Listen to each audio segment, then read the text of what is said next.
Where does my strength come from? Well, clearly I'm the brains of the operation. So obviously my strength comes from, ooh, shiny.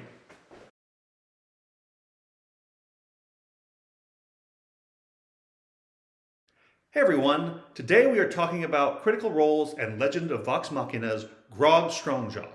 Beware spoilers for Season 2, Episode 9.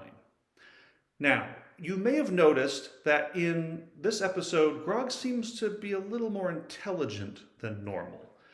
We're used to him being comically dense, but there's a reason that he's coming across a little bit more wise in this episode, and it has a few parts. First of all, if we dive back into Dungeons and Dragons, where Grog's basic abilities are described, you'll see that on his character sheet, his intelligence is listed well below normal.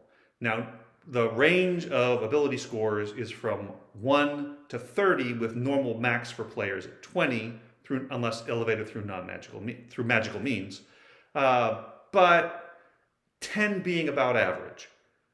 Grog's is a 6 in intelligence, and that's only 2 above Trinket. But he also has a wisdom score of 10, so he's average wisdom. The way Travis tended to play that is that, yes, Grog was a dimwit, but not because he was incapable of intelligence. He often played the lack of intelligence for comedy. Warrior Grog, have you taken up the blade of Craven Edge? Is that what this is? Do you have a female setting? But mainly because it's not that Grog isn't necessarily capable of intelligence. If you think about his origins, he was raised in a violent herd of warriors and barbarians who valued combat and bloodshed and violence over everything else. They didn't exactly have a top-notch scholastic system. I don't know a lot of big words, but I feel like I need a little bit of clarification.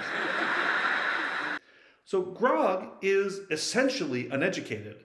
He knows how to speak, doesn't necessarily know how to read. He does. You see this in season 1. He referred to 1, 3, and 11 as some of the letters. So he's not classically educated. But doesn't mean he can't learn things. Now, granted, sometimes he learns the wrong thing a day by misunderstanding the context or just mishearing and coming to his own conclusions. But when he does know something, when he learns something, he's able to retain it and make smart decisions about what he knows. His handling of the Vampire Lord in the second to last episode of season 1, knowing what he's capable of and knowing what Keel is capable of and knowing what they can do together, that showed intelligence. That showed planning. If there's one thing the herd taught him, was how to analyze the strengths and weaknesses of yourself and your opponents, and to be able to understand the likelihood of success, even if he didn't think about it in terms of numbers. He understood that this scenario, we're likely to win. This scenario, we're likely to break even. And this scenario, we're going to lose, and we're going to lose big. So he's capable of understanding odds as long as he takes them in the parlance that he understands.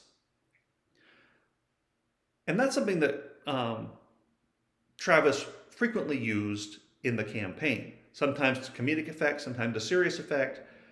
But he always showed him as being capable of learning, even learning big words, but not necessarily always being classically intelligent. But he is wild intelligence.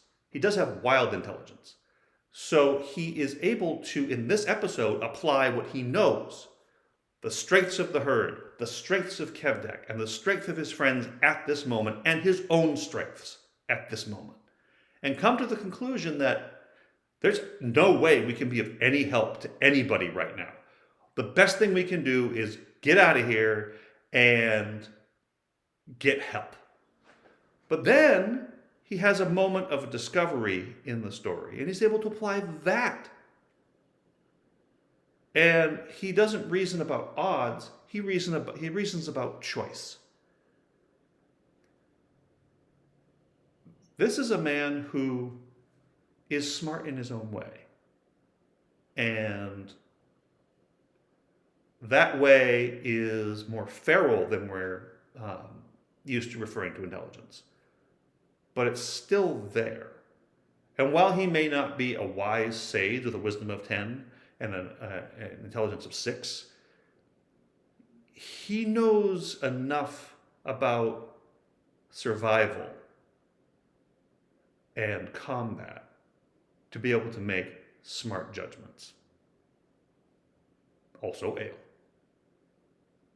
Thank you for watching.